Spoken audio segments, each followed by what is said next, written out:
July 9th, 1958, 10:15 p.m., Lituya Bay. The sun is still hanging low over the horizon. In Alaska, summer nights don't get completely dark. Everything is quiet, peaceful. Fishing boats drift slowly across the calm water. A few men are talking, someone laughs. It feels like nothing could possibly go wrong. But beneath the surface of this stillness, something is already shifting. High above the bay, the mountains stand like giants, steep, massive, silent. For centuries, they've watched over this narrow stretch of water, but tonight, they're not as stable as they seem. Alaska sits on one of the most dangerous geological zones on Earth, a place where tectonic plates grind against each other, where pressure builds, slowly, invisibly. Scientists had long known this region was unstable. Fault lines run deep beneath the surface. Massive slopes of rock and ice hang above the bay, barely held in place by gravity. But on this night, there are no warnings, no sirens, no alerts, no indication of what's about to happen, just a quiet bay, and people completely unaware. Then, the first tremor hits. At first it feels small, a vibration beneath the feet, a strange, unnatural movement. The men on the boats pause, they look around. Something feels off. Then the shaking intensifies. The water begins to ripple violently, the boats jerk side to side, and within seconds, the entire landscape erupts into motion. A massive earthquake, magnitude 7.8, tears through the region. The mountains shake like they're alive. Rock cracks, ice fractures. Entire sections of the cliffs begin to shift. The sound is overwhelming, a deep, roaring thunder that doesn't stop. On the water, panic sets in. Engines start. Voices rise. No one understands what's happening, but everyone knows this isn't normal. And then, something even worse begins. High above the bay, on one of the steep cliffs, the earthquake has done something catastrophic. It has loosened an entire section of the mountain, millions of tons of rock, now unstable, now moving. At first, it's slow, almost unnoticeable. Then, gravity takes over. The mountainside collapses. The mountainside collapses. What begins as a crack turns into a roar. Millions of tons of rock break free, accelerating down the slope at terrifying speed, faster, louder, unstoppable. The air itself seems to shake as the mass falls toward the water. And then, impact. The entire mountainside slams into the bay. The sound is beyond anything human, not just loud, violent, like the earth itself is exploding. Water doesn't splash, it detonates. A massive force drives the ocean upward, not outward, but up. A wall of water begins to rise, higher and higher and higher. Within seconds, it becomes something unimaginable. This isn't just a wave, it's a vertical explosion of the ocean. Scientists would later measure it, over 500 meters high, higher than most skyscrapers. But what makes this even more terrifying is where it happens. This isn't out in the open ocean, this is inside a narrow bay. There is no distance, no warning time. The wave doesn't travel, it appears, and then it moves.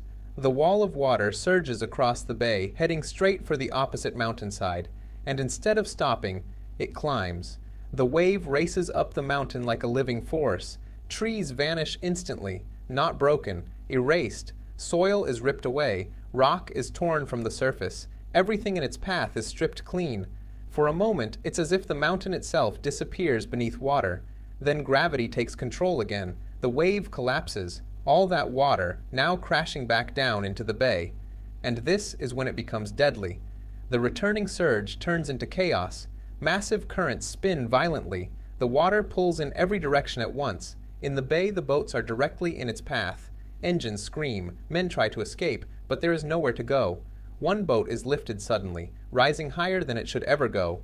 The man on board later said, "It felt like being picked up by something alive, carried, weightless. For a moment he wasn't in the water anymore. He was above it, above the trees, above the destruction. Then dropped back down, somehow alive." Another boat isn't so lucky. It gets caught in the violent currents, dragged toward the center of the chaos, spinning, pulled, overwhelmed. And then, gone. No signal, no trace, just silence. The survivors can't believe what they've just seen. Moments ago, this was calm water. Now it's something else entirely, something uncontrollable, something that doesn't care if you live or die.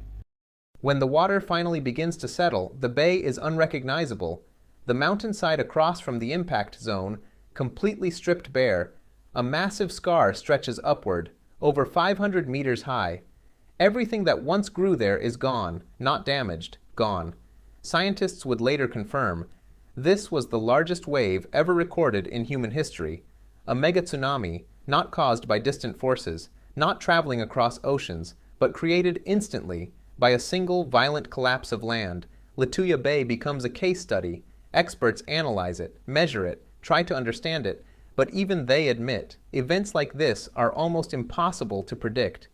Today, the bay looks peaceful again, calm water, silent mountains, nothing to suggest what happened here, but the evidence is still there, carved into the rock itself, a reminder that nature doesn't always build slowly. Sometimes it happens all at once, no warning, no escape.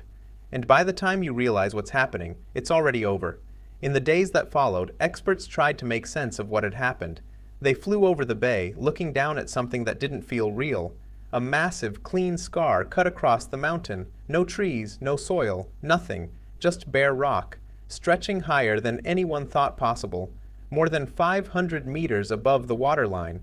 It looked like the mountain had been wiped clean, as if something had erased it. Scientists measured everything they could, the height of the wave, the force of the impact, the volume of rock that had fallen, and the conclusion was terrifying. This wasn't just a rare event. It was something that could happen again, not just here, but anywhere with steep cliffs and deep water, places that look calm, safe, untouched, but hiding the same conditions, the same danger. What made Lituya Bay so deadly wasn't just the wave, it was how fast it happened. No warning systems, no time to escape. One moment, everything was normal. The next, the ocean became a weapon. Survivors would later struggle to describe it, not because they didn't remember, but because it didn't feel possible. How does water rise that high? How does something so massive move so fast? There was no logic to it, no time to understand it, only one instinct: survive. Today, the bay is quiet again. The water is still. The mountains stand tall. And if you didn't know the story, you would never guess what happened there. No signs of panic, no sound of destruction, just silence. But that silence is deceiving, because deep beneath the surface, the same forces still exist. Pressure still builds, rock still shifts, and the earth never truly rests. Somewhere, right now, something is moving, slowly, quietly, waiting, and one day, without warning, it will happen again. Not exactly the same, not in the same place, but with the same power, the same violence, the same sudden moment, when everything changes. And the most dangerous part, it won't look dangerous at first, it will look normal, peaceful, just like it did on July 9th, 1958, right before the ocean stood up.